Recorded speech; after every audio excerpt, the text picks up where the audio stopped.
It's the Evening Show Live. Tonight's special guest, one of America's top civil trial lawyers, Mark Lanier. And now, our host, Michael Gorey.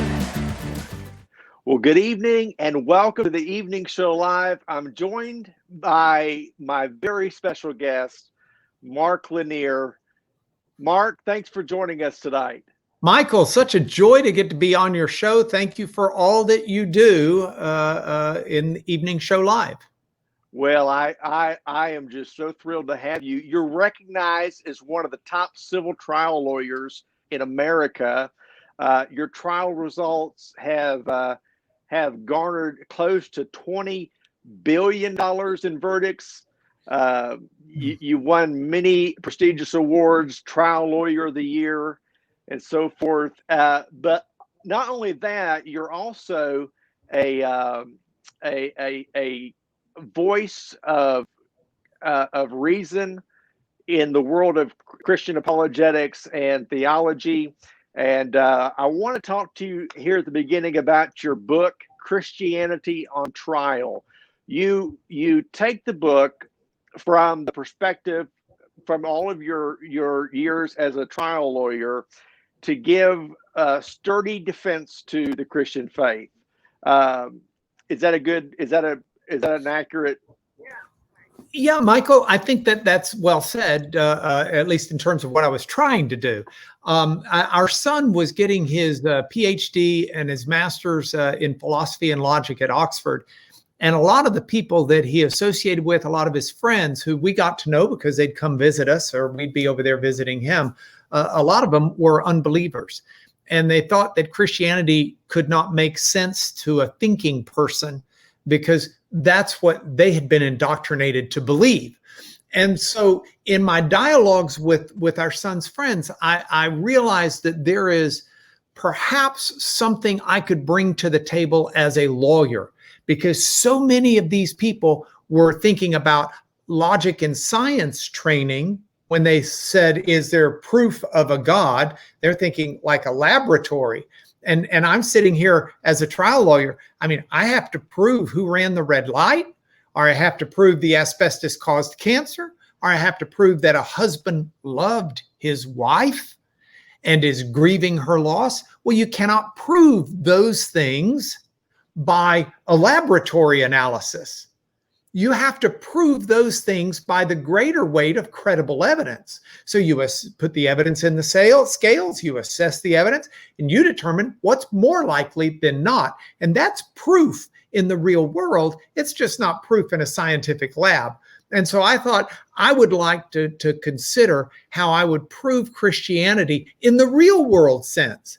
And I wanted to strip from the mentality this idea that science proof has to be offered for the existence of God. God's not a science project. He's not a science experiment. And he doesn't exist in a lab. You can't compel him to appear at will. You can't disappear him at will. And to use a science approach is no more valid than using a yardstick to measure how loud noise is. I mean, a yardstick works to measure yardstick things, distance, but you have to use a different device or a different scale to measure noise, decibel levels. In the same way, a laboratory works well for determining if something's acidic or not, but it doesn't determine whether or not there's a God outside the universe who made the universe. So I was trying to recast the question into a fair arena that thinking people could then address together. Well, that's I think a great foundation for what we're going to talk about today. I want to ask you some questions that come out of the book. The first one, and perhaps tonight there is someone watching who doesn't believe in the truth claims of Christianity. Maybe they're wrestling with things like, can the Bible and can the Christian faith hold up to scrutiny? Your answer to that is yes. Absolutely. No, my answer is absolutely. And there's no question in my mind. I'm not a Christian I hope, because I was indoctrinated to be one, because my wife is one, or my parents were one. I have tried to say, okay, let me approach this and see what makes most sense. And if something else makes more sense to me, I'll jettison what I've got. But in my 60 years on this planet, I've yet to find anything that answers the essential questions of why I am the way I am, why this world is the way this world is, in any form that even remotely measures up to the answers that are provided biblically. So what I did in the book is I tried to divide things into chapters that build one on the other. So the first chapter is simply, is there a God? And then the second chapter is, okay, if it makes sense that there's a God, what kind of God is he or she or it or them? And so then we assess different views of God and see what makes the most sense. And then we just chart through the various fundamentals of Christianity. Does it make sense that such a God would try to communicate with us? That such a God would even care about us? Does Scripture make sense that God would use language and linguistics? And yet, if we look scientifically at the way our brains are hardwired for language, things that we've discovered in just the last 30, 40, 50 years, it's amazing. And it just makes sense that if a God wanted to communicate with us, he would choose to use that innate wiring in our brains to do so. And then questions about, do we have free choice, or are we simply a combination of chemicals working within an environment? Determinism is the philosophical term. And Yes. I addressed the audacity of the resurrection, this idea that Jesus could be resurrected physically from the dead. You know, you put the evidence in the scales and make a decision. But I think all of those, the compelling decision is that of the Christian faith. Mark, you just mentioned the resurrection, and as a trial lawyer, I'm assuming that eyewitnesses play an important role in your defense during a trial. The resurrection is the bedrock of the Christian faith. If the resurrection didn't happen, then everything else falls apart. Can we trust the alleged eyewitness testimony of the life, death, and resurrection of Jesus Christ? And if so, can you give us some foundational arguments for that? Absolutely. So this is right in the wheelhouse of what I do as a trial lawyer all day long. In fact, just this morning, I was on the phone with a lawyer from Ohio who was talking to me about an expert witness to be used in a case, and whether or not to use that expert witness. And I said, well, the key is in part credibility. Because if someone's going to believe an opinion or something that someone is saying, you've got to assess the credibility of the person bearing testimony. So, for example, biblically, if you had one or two people, maybe three or four, heavens, get you 10 of them, who were saying that Jesus was resurrected, that it happened under mystery of darkness and nobody knew, and it happened years earlier, so you've got no other eyewitnesses, and oh, by the way, pay me, I'll make money on this story. Those are all dings against the credibility. But that's not what you have with the biblical account. You have Jesus appearing not only to all of his apostles, but you have Jesus, the resurrected Jesus, appearing to upwards of 500 people at a time.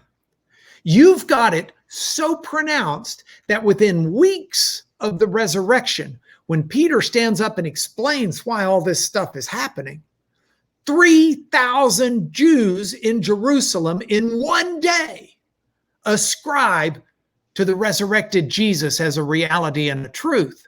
They weren't deceived and they weren't beguiled. It was something that everybody was abuzz about. Mm.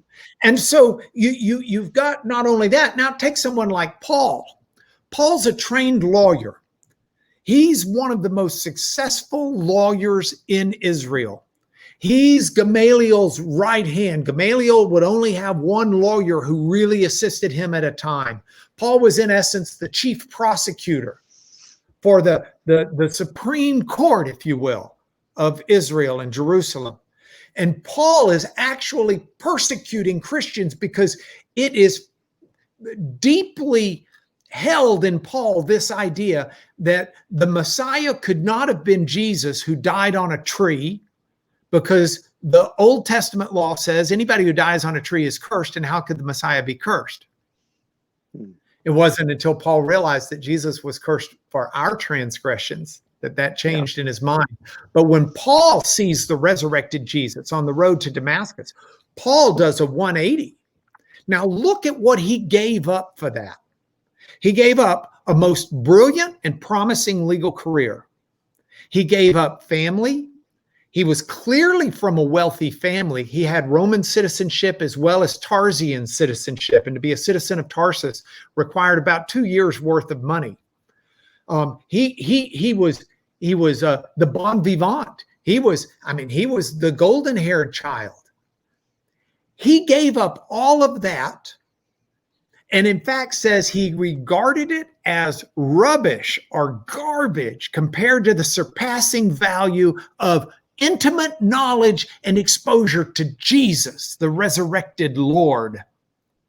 And he goes on to say he's gladly given up his money, he's given up his wealth, he's given up his security, he's given up his home. He is the traveling vagabond who's having to work on the side to pay for his mission efforts to take the word of God outside of Jerusalem and Judea. And he does all of that and ultimately gives the supreme testimony to the validity of his faith in that he dies rather than deny the validity of the resurrected Jesus. And he's not the only one. Historical accounts indicate that all of the apostles died rather than recant their testimony. And they got nothing out of this. This didn't give them a better place. They have absolutely none of the common motives for lying. So you can say, well, maybe Paul was a whack job. But I've known a lot of whack jobs in my life, and I'm reading the letters that everyone says Paul wrote. Yeah. And those are not the ravings of a madman. Those are coherent, cogent thoughts of love and compassion. Read 1 Corinthians chapter 13 on love. This is a loving, compassionate man who's desperate to reach other people with the truth that he would give his life for. Yeah. Wow. Very credible witnesses. Yeah, that's amazing. That's wonderful. I want to transition here for a moment. Christianity on Trial, the book, is a book about defending the Christian faith in the world of skeptics and critics. But Christianity is on trial in a different sense in America today. We look at what's happening right now in California with Pastor John MacArthur there at Grace Community Church, being threatened by the governor and by the state of California for holding indoor worship services, defying an executive order there. Can you speak from a lawyer's perspective? Is it constitutional to fine and or threaten arrest to a pastor for holding in-person worship services? Well, Michael, the Constitution is the bedrock of American democracy and the bedrock of the American legal system. And the interpreter of the Constitution is the U.S. Supreme Court under law, not me. So recognizing I'm not trying to grab that ninth seat on the U.S. Supreme Court right now. An argument can be made on both sides of this coin. Okay. The U.S. Constitution clearly protects the right to gather and the right to worship as one sees fit. But the U.S. Constitution is also written in a way that protects the greater public good and the greater public health. So if, for example, someone says, I have a religion and my religion is one of God, and God tells me to stone a disobedient child because the Torah said to do that, and I believe I should be following the Torah. That's my faith. And I have a constitutional right to stone a child who is overly belligerent. Then the courts say, no, your freedom of religion to exercise your religion does not extend so far such that it allows you to take the life of someone else in those circumstances. So you've got one set of constitutional interpretation that's really trying to ask what is a fair and complete exercise of religious freedom, while at the same time you're weighing that constitutional concern about the health, safety, and welfare of all Americans. So the governor of California comes in and others and says, if you're going to worship, these are how many people within what kind of space, and these are the masks, and these are the distancing requirements. That is needed for public health. They believe that it is.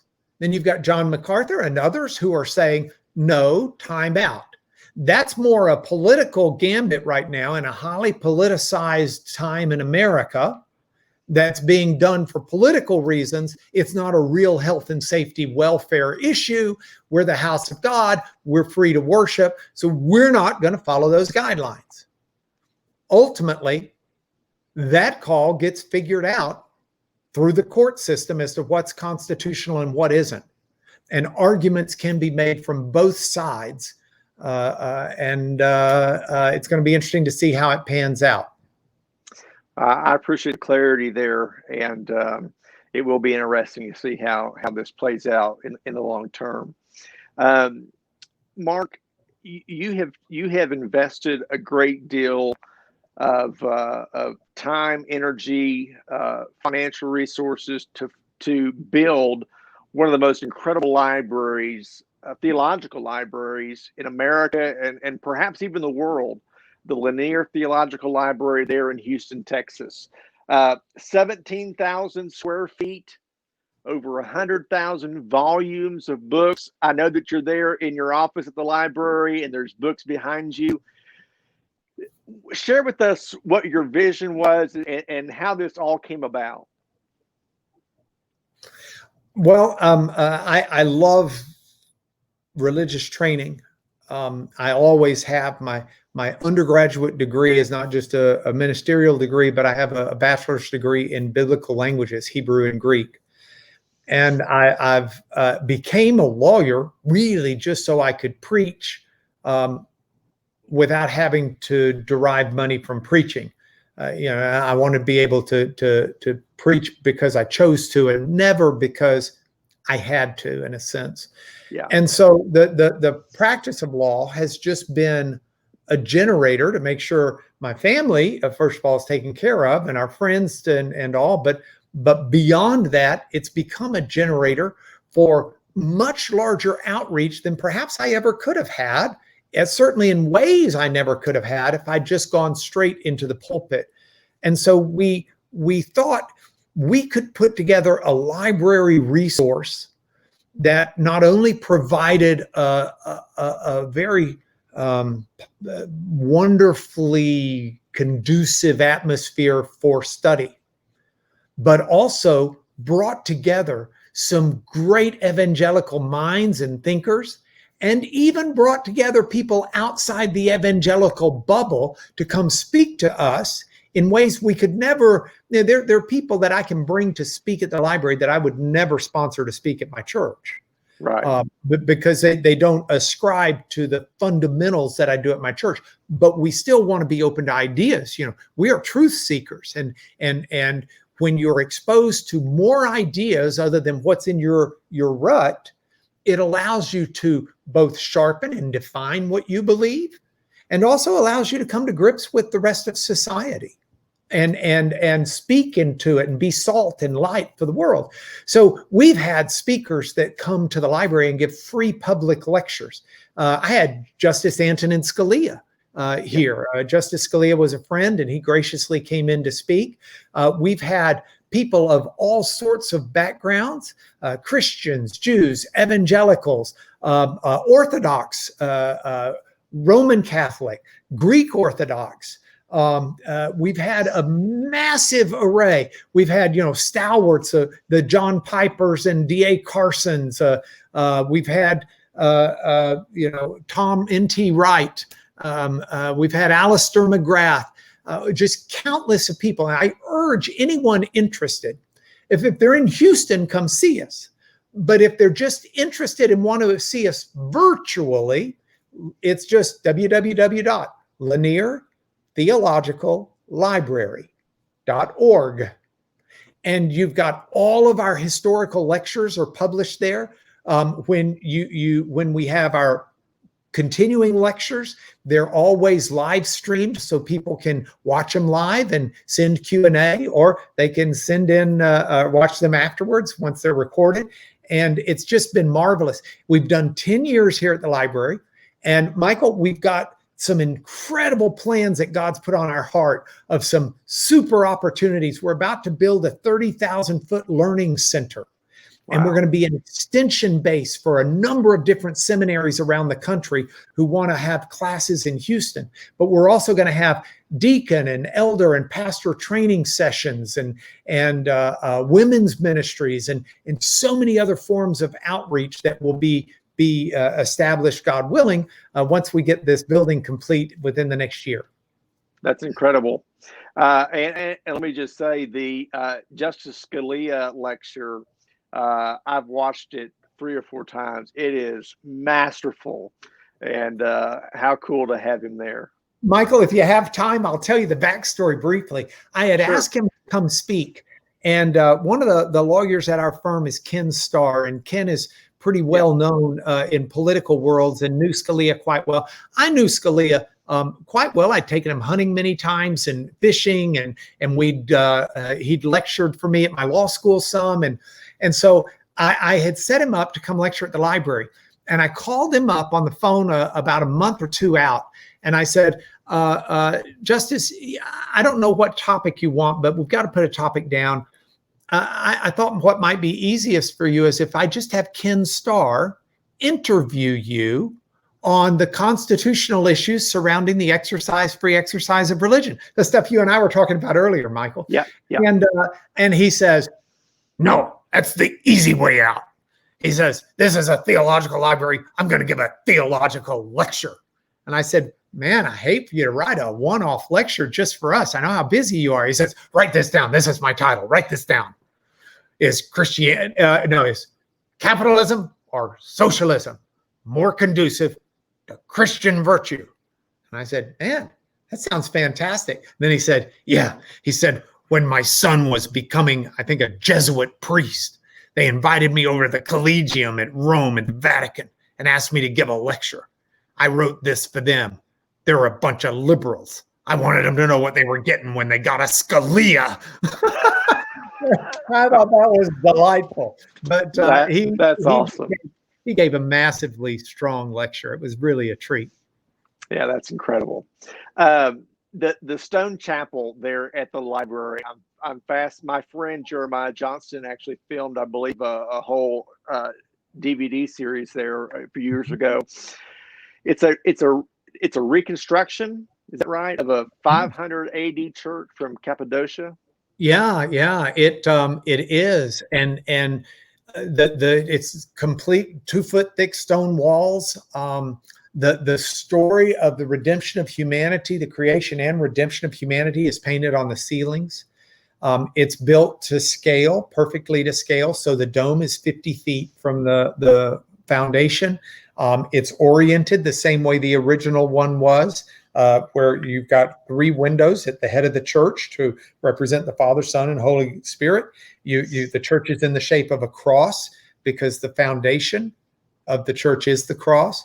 It's facing east. We tried to replicate the original, which has subsequently been destroyed, I might add. It doesn't exist. We were using old black and white photos taken in the early 1900s It's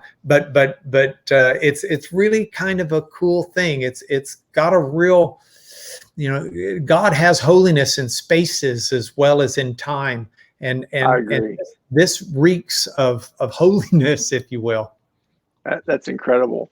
What are some exhibits if somebody is in Houston or planning a trip to come and visit the library and the chapel there? What are some exhibits they can expect to see? Well, we've got one of the 4 actual Dead Sea Scroll jars in private hands. There are 4 of them in the world, and it's a priceless artifact. The Dead Sea Scrolls themselves, we've got 3 fragments that have been validated as being, nothing personal, Museum of the Bible, have been validated as being authentic. We've got one of the 9 facsimile sets of the greatest of the Dead Sea Scrolls. So if you go to Israel to the Dead Sea Scroll Museum, you don't really see the real scrolls. They're locked away. You see this facsimile set done by the Falters out of England. And we've got one of those 9 facsimile sets that they made initially. We've got a first edition King James. We've got a number of old books, and we've got a British first edition of everything C.S. Lewis wrote. We've got a number of his handwritten letters, handwritten addresses that he gave. We've got some original drawings that went into the first Chronicles of Narnia, the original pen and ink drawings that went into the books we've got. There's a lot, and not to mention over 100,000 books for you to study that are pretty thorough in about 8 different areas of study. So it's a marvelous place. And when you're here, you walk around the corner, you never know who you're going to see because a lot of people show up. And so Beth Moore's been here a bunch to film stuff. I walked around the corner the other day and just saw Beth Moore there. And it was like, oh, Hey, Beth. What are you doing? She says, oh, we're filming a thing over here, and her study on Galatians, I think. Jeremiah Johnston, Ben Witherington, I bumped into one day. I'm walking around the corner, and this guy's written like 59 books or something. I said, are you Ben Witherington? He says, yeah. I said, what are you doing here? He said, well, I'd come to Houston to speak out at this church. And I said, can I have 3 hours off? I want to run out and see the library. And so he just drove himself out here. And it's been really cool to see all of that. That's so amazing.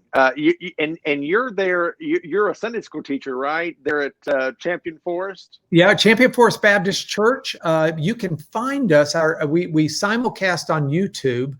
If you come live, pre-COVID, we'd run about 750 in attendance each Sunday. But post-COVID, we're running about 265 in the live. We've just started back 2 weeks ago. Okay. But on the internet, we get thousands of views. I do video thoughts for the day that are about 4 minutes long, and it's all on YouTube. But the key to finding us is biblical-literacy.